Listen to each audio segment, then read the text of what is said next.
Oh, hello everybody. Welcome to week 4 of Computer Science 20S. So let's take a look at the website and I'll show you what I got planned for this week.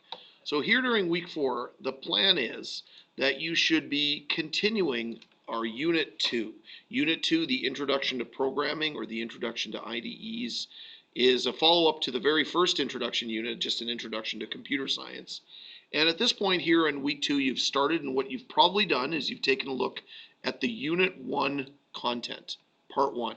So Part 1, if you've taken a look at it, either you've read through the web page, which goes over Part 1, or, and you've probably heard me say this a few times now, you've read through the PowerPoint, or if you're not a big reader, you certainly can watch a video of me delivering this content on YouTube. All those options are essentially the same thing for you to take a look at the Part 1 content, and then you would have digged and started, the design assignment for Part 1. So the Part 1 design assignment, you've probably started this week. Whoops, that's the wrong one. Let's try that again. There we go.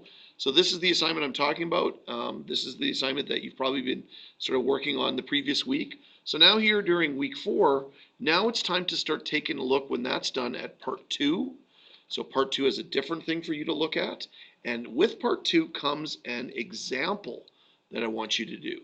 Now the example is not for marks, but I want you to definitely do it because you'll learn a lot by doing it.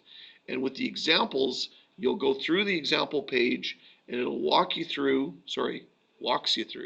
how to do this example from building the project all the way up to, because in this example, you'll start learning how to do the coding part.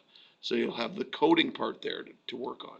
Okay, so that will be something important to do to get started here in week 4, is to get started on that example.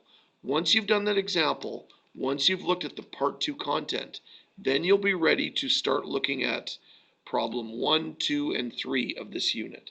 Now I'm most likely also going to create another video for these as just little hints for each one of those ones coming up. But for now, you can get started on Part 2 of this unit. Make sure you do the example and then you can get started on those assignments. If you have any questions, email me and I'll be happy to answer them for you. Good luck now with week 4 of Computer Science 20S.